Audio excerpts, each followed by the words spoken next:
अस्सलामुअलैकुम dear students. उम्मीद करता हूँ आप खैरियत से होंगे। स्टूडेंट्स, हम आज के लेक्चर में डिस्कस करेंगे इम्पोर्टेंस ऑफ फंजाई। स्टूडेंट्स, जब भी हम फंजाई की इम्पोर्टेंस की बात करते हैं तो इम्पोर्टेंस में इकोनॉमिक जो है लॉस या गेन दोनों ही डिस्कस करते हैं। आज के लेक्चर में हम डिस्कस करेंगे कि फंजाई की वजह से हमें कितना फ़ायदा होता है और किस तरह फ़ायदा होता है और फंजाई की कौन सी स्पीशीज ह्यूमन बीइंग के लिए यूजफुल है। इसी तरह फंजाई का जो लॉस है उसको भी हम आज डिस्कस करेंगे कि फंजाई की किस स्पीशीज की वजह से लॉस होता है।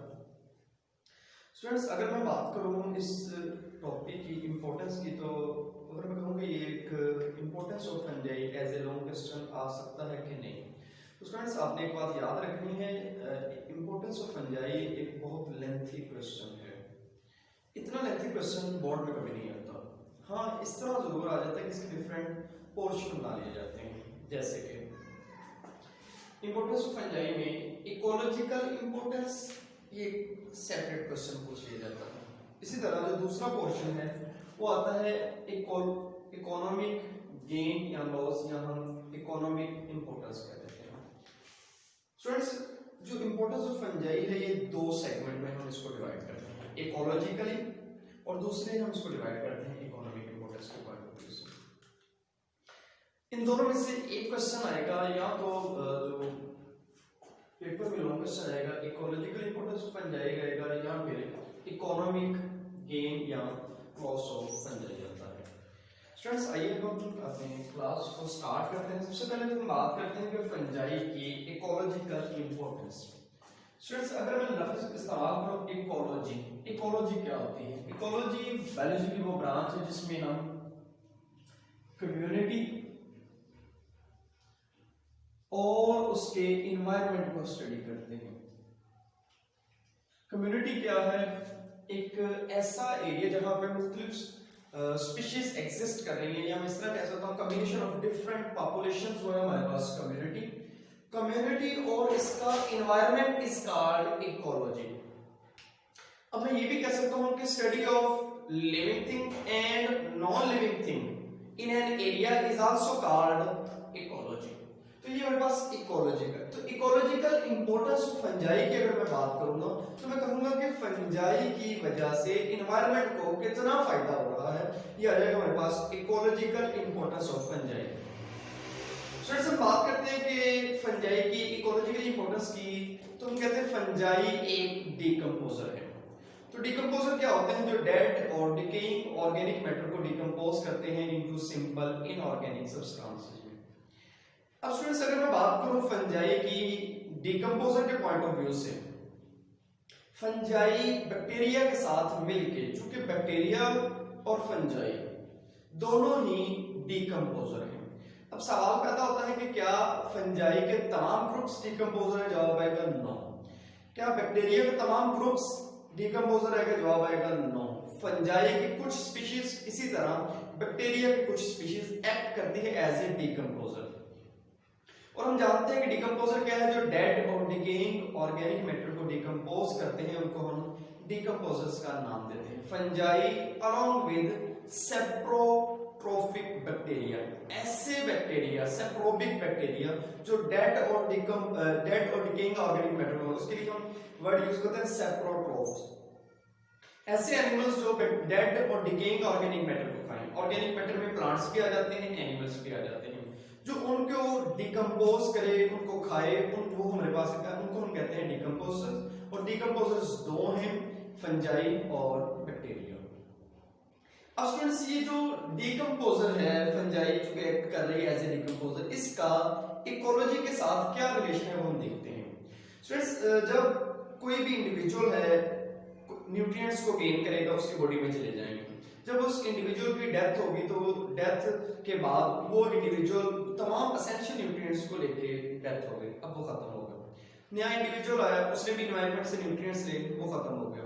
तीसरा इंडिविजुअल आया, उसने एनवायरनमेंट से जितने भी एसेंशियल न्यूट्रिएंट्स ले, वो भी उसकी भी डेथ हो गई। इस तरह हमारे पास जितने भी लिविंग ऑर्गेनिज्म आ रहे हैं वो एनवायरनमेंट से न्यूट्रिएंट्स लेते जा रहे हैं और एंड में उनकी डेथ हो रही है। अगर स्टूडेंट्स हम गौर करें तो इन्वायरमेंट में न्यूट्रिएंट्स की डेफिशिएंसी नहीं हो रही, जैसे जैसे इंडिविजुअल्स इंक्रीज हो रहे हैं तो न्यूट्रिएंट्स की डेफिशिएंसी हो जाएगी।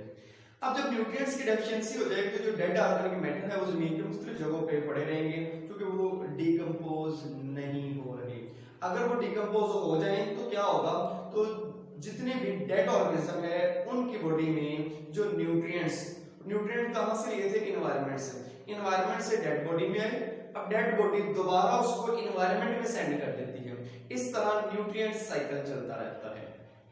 लेकिन अगर सवाल पैदा होता है कि जितने भी डिकम्पोजर्स हैं हमारे पास फंजाई और बैक्टीरिया के ग्रुप्स में जो डिकम्पोजर के तौर पर काम करते हैं, अगर डिकम्पोजर ना हो तब क्या होगा। अगर स्टूडेंट्स डिकम्पोजर खत्म हो जाए या डिकम्पोजर हो ही ना तो इन्वायरमेंट में जगह जगह पर डेड और डिकेइंग ऑर्गेनिक मैटर्स के ढेर पड़े होंगे। हमारे पास मुर्दार चीजें अक्सर पड़ी रहेंगी क्योंकि वो डिकम्पोज नहीं हो रही। दूसरी, इन्वायरमेंट में न्यूट्रिएंट्स की डेफिशिएंसी हो जाएगी, इन्वायरमेंट में न्यूट्रिएंट्स की डेफिशिएंसी, और यहाँ पे जो dead and decaying organic matter ये यस वैसे ही पड़े होंगे। तो जो नेक्स्ट लाइफ आएगी एक ऐसी स्टेज है जिसमें लाइफ लो न्यूट्रिएंट्स की रिक्वायरमेंट में एग्जिस्ट ही नहीं कर पाएगी, जिसकी वजह से इन्वायरमेंट डैमेज हो जाएगा, इन्वायरमेंट मुकम्मल तौर पर खत्म हो सकता है। तो उसके लिए हम कहते हैं कि फंजाई इकोलॉजी के लिए बहुत इंपॉर्टेंट है क्योंकि ये एक्ट करती है एज ए डिकम्पोजर और इसके बैक्टीरिया भी इसके साथ मिलता है। अब जब ये डिकम्पोजर के तौर पर काम करेगी तो जितने भी dead and decaying organic matter है दोबारा डिकम्पोज करके उनमें से एसेंशियल न्यूट्रिएंट्स को एनवायरनमेंट में भेज दिया जाएगा। तो इसका हम स्टूडेंट्स कह सकते हैं कि जो dead and decaying organic matter है, डेड ऑर्गेनिक मैटर को भेजते हैं एनवायरनमेंट में, एनवायरनमेंट से ये एसेंशियल न्यूट्रिएंट्स दोबारा फिर लिविंग ऑर्गेनिज्म में जाएंगे, लिविंग ऑर्गेनिज्म से उनकी डेथ हुई, फिर बैक्टीरिया और फंजाई की मदद से एनवायरनमेंट में चलेगी। इस तरह जो बैक्टीरिया और फंजाई है ये रीसाइक्लिंग ऑफ द न्यूट्रिएंट्स में इन्वॉल्व होते हैं। Dead and decaying organic matter को डिकम्पोज करके उनमें से जितने भी एसेंशियल न्यूट्रिएंट्स रिलीज होते हैं वो एनवायरनमेंट में जाते हैं। इस तरह एनवायरनमेंट का जो न्यूट्रिएंट्स का लेवल है वो मेंटेन रहता है। आइए स्टूडेंट्स हम डिकम्पोजर को रीड करते हैं। Fungi along with saprobic bacteria, saprobic bacteria ऐसे बैक्टीरिया जो dead and decaying organic matter को खाएं, play a vital role in recycling of the nutrients. Recycling क्या है, जितने भी एसेंशियल न्यूट्रिएंट्स है डेड ऑर्गेनिज्म से एनवायरनमेंट में, एनवायरनमेंट से लिविंग ऑर्गेनिज्म में, लिविंग ऑर्गेनिज्म डेथ, इस तरह ये रिसाइकल होते रहते हैं और एनवायरनमेंट में मौजूद जितने भी एसेंशियल न्यूट्रिएंट्स है वो मेंटेन रहते हैं, उनकी डेफिशिएंसी नहीं रहती। नेक्स्ट हम बात करेंगे, अब अगर सवाल पैदा होता है कि अगर डिकम्पोजर्स रिमूव कर दी जाए, खत्म हो जाए विदाउट देयर एक्टिविटी, किनकी एक्टिविटी, डिकम्पोजर्स की एक्टिविटी, फंजाई और बैक्टीरिया की activity, all essential nutrients would soon become locked up in the mounds. Mounds कहते हैं ढेर को, किसके ढेर को, डेड प्लांट्स एंड एनिमल। जो डेड प्लांट्स और एनिमल है उनके ढेर की शक्ल में जितने भी जरूरी न्यूट्रिएंट्स हैं, एसेंशियल न्यूट्रिएंट्स हैं, वो लॉक्ड अप हो जाएंगे, मीन के इनके अंदर एक खास जगह पे रह जाएंगे, वो नेक्स्ट नहीं फैलेंगे, एनवायरनमेंट में न्यूट्रिएंट्स की डेफिशिएंसी हो जाएगी। अब क्या होगा कि would be unavailable for the use of organism, जो नए इंडिविजुअल्स आ रहे हैं उनके लिए ये जो न्यूट्रिएंट्स जो लॉक्ड अप हो गए डेड और डिकेइंग ऑर्गेनिक मैटर में, वो जो दूसरे नए इंडिविजुअल्स आ रहे हैं उनके लिए यूजफुल नहीं है। अब एट द एंड क्या होगा, लाइफ खत्म हो जाएगी। क्यों? क्योंकि लाइफ के लिए एसेंशियल न्यूट्रिएंट्स चाहिए, वो एसेंशियल न्यूट्रिएंट्स आने थे कहां से, एनवायरनमेंट से। एनवायरनमेंट में क्या होगी, उनकी कमी होगी। कमी क्यों हुई कि dead and decaying organic matter की डिकम्पोजिशन नहीं हो रही। तो अगर डेड और डिकेइंग ऑर्गेनिक मैटर की डिकम्पोजिशन ना हो तब क्या होगा, तो जितने भी dead and decaying organic matter है ये जमीन पर पड़े रहेंगे, एनवायरनमेंट में न्यूट्रिएंट्स की डेफिशिएंसी हो जाएगी और at the end life cease हो जाएगी। सीज का लफ्ज़ी मतलब है खत्म हो जाएगी, जमीन पर एनवायरनमेंट में लाइफ खत्म हो जाएगी अगर डिकम्पोजर्स खत्म हो जाए। ये तो स्टूडेंट्स इकोलॉजिकल इंपॉर्टेंट का पहला point, that is the decomposers. अब इसके मैं दूसरे पॉइंट की बात करता हूं, ये सिम्बियोटिक एसोसिएशन बनाते हैं। स्टूडेंट्स सिम्बियोटिक एसोसिएशन मैंने आपको लास्ट लेक्चर में भी बताया था कि दो इंडिविजुअल के दरमियान ताल्लुक वो पॉजिटिव है, वो नेगेटिव, वो कैसा भी है, तो मुख्तलिफ स्पीशीज से बिलोंग रखने वाले इंडिविजुअल के दरमियान जो ताल्लुक है उसको हम कहते हैं सिम्बियोसिस। अब उनमें से दो ताल्लुक आगे हम लेक्चर में देखेंगे, माइकोराइजी और लाइकन। स्टूडेंट्स ये दोनों ही अपने डिटेल के साथ पढ़े हुए हैं। अगर मैं माइकोराइजी की बात करूं तो mycorrhizae is the symbiotic association between fungi and roots of vascular plants. Vascular plants ऐसे प्लांट्स जिनमें जाइलम और फ्लोएम मौजूद हो उनको हम वास्कुलर प्लांट्स का नाम देते हैं। माइकोराइजी उनके रूट्स में रह रही है। अब माइकोराइजी के पास एब्जॉर्प्शन की एबिलिटी जबरदस्त किस्म की है। तो माइकोराइजी में जो फंजाई है ये वाटर को एब्जॉर्ब करेगी और जो प्लांट है, हायर प्लांट्स, वो फंजाई को फूड प्रोवाइड करेंगे। इस तरह दोनों में एसोसिएशन रहेगी। इसकी मदद से जो वास्कुलर प्लांट्स हैं, जिनको हम हायर प्लांट्स भी कह देते हैं, उनको बेनिफिट क्या होगा, उनको वाटर की डेफिशिएंसी नहीं होगी। इसके अलावा जब वाटर एब्जॉर्ब होगा जमीन की मुख्तलिफ प्लेसेस से, मुख्तलिफ जगहों से, तो वाटर में मौजूद जितने भी एसेंशियल न्यूट्रिएंट्स हैं वो भी अवेल हो जाएंगे। तो इस तरह जितने भी वास्कुलर प्लांट्स हैं उनकी 95% जो एग्जिस्टेंस है वो माइकोराइजी एसोसिएशन की वजह से है।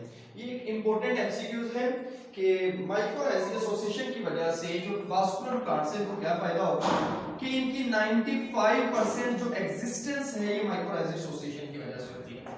फ्रेंड्स ये एक एमसीक्यूज है, आपने इसको अंडरलाइन कर लेना बुक से भी कि वास्कुलर प्लांट्स की कितने परसेंट जो है वो वास्कुलर प्लांट, कितने परसेंट वास्कुलर प्लांट माइकोराइजी एसोसिएशन से बेनिफिशियल हासिल करते हैं, वो 95% है। दूसरा सिम्बियोटिक एसोसिएशन हमारे पास लाइकन। लाइकन एल्गी और फंजाई के दरमियान जो एसोसिएशन कहा जाता है। इसके अलावा स्टूडेंट्स याद रखिएगा लाइकन का एसोसिएशन कहा जाता है फंजाई और सियानोबैक्टीरिया, जिसको हम ब्लू ग्रीन एल्गी, बेसिकली वो बैक्टीरिया है। बैक्टीरिया और फंजाई के दरमियान एसोसिएशन लाइकन की एक किस्म है। इसके अलावा लाइकन एल्गी और फंजाई के दरमियान भी एसोसिएशन कहा जाता है। लेकिन लेटेस्ट जो रिसर्च है वो यही कहती है कि जो लाइकन का एसोसिएशन है वो फंजाई और ब्लू ग्रीन एल्गी मीन के सियानोबैक्टीरिया, जिसको हम कहते हैं सियानोबैक्टीरिया, जो एक बैक्टीरिया है, उसके दरमियान जो एसोसिएशन है। अब इस एसोसिएशन का फायदा क्या है कि ये किसी भी ड्राई प्लेस पे, मिसाल के तौर पर आपके पास एक पहाड़ की चोटी है, वहां पे अगर कोई प्लांट ग्रो करता है। स्टूडेंट्स आपने अगर चिन्योट वाली साइड पे कभी चक्कर लगा तो आपने देखा पहाड़ियों के ऊपर छोटे छोटे प्लांट्स, ग्रासेस वहां पे ग्रो कर रहे हैं। तो ये कैसे पॉसिबल है, मैं आपको सिंपल सी मिसाल देता हूँ कि अगर आप फर्श की बात कर लें तो फर्श पे कुछ भी कर लें, इस फर्श पे आपके पास नया प्लांट ग्रो नहीं हो सकता। अच्छा, अगर मैं फिर भी कोशिश कर रहा था इसके ऊपर ग्रो कराऊं तो बहुत मुश्किल होगा, इसके लिए कई साल चाहिए। तो अगर यहाँ पे किसी भी बेयर रॉक पे, किसी भी चट्टान के ऊपर मैं कोई प्लांट ग्रो करवाना चाहता हूँ, यहाँ पे बहुत ज्यादा टाइम चाहिए। इस तरह समझ लें कि सालों साल चाहिए कि वहां पे एक नई लाइफ आए, मीन कि ऐसी जगह पे लाइफ बने जहां पे पॉसिबल ही नहीं कि वहां पे लाइफ एग्जिस्ट कर सके। मिसाल के तौर पहाड़ों के ऊपर वहां पे लाइफ बनती है, वो लाइफ बनती किस की मदद से है, वो लाइकन की मदद से। अब स्टूडेंट्स होता क्या है कि लाइकन किसी भी पहाड़ के ऊपर या किसी भी चट्टान के ऊपर या स्टोनी एरिया के ऊपर जब ग्रो करता है, क्योंकि लाइकन में दो चीजें हैं, फंजाई और दूसरी चीज आ जाएगी आपके पास सियानोबैक्टीरिया। अब जब वाटर वहां पे गिरेगा बारिश की वजह से या नमी की वजह से या सर्दियों में किसी की वजह से, तो फंजाई उसको एब्जॉर्ब कर लेगी। और वहां पे चूंकि न्यूट्रिएंट्स बहुत ज्यादा अवेलेबल नहीं होते, तो एल्गी क्या करती है, एल्गी कम न्यूट्रिएंट्स में वहां पे एग्जिस्ट कर जाती है। जो ब्लू ग्रीन एल्गी है कम न्यूट्रिएंट्स में, क्योंकि वो फोटोसिंथेटिक बैक्टीरिया है, सियानोबैक्टीरिया एक फोटोसिंथेटिक बैक्टीरिया, वो कम न्यूट्रिएंट्स में वहां पे ग्रो करती है। कुछ सालों बाद उसकी डेथ हो जाएगी। जब उसकी डेथ हो जाएगी तो वहां पे जितने भी इंडिविजुअल्स हैं, डेथ के बाद उस इंडिविजुअल्स की डेथ के बाद दोबारा वहां पे लाइफ ग्रो करेगी।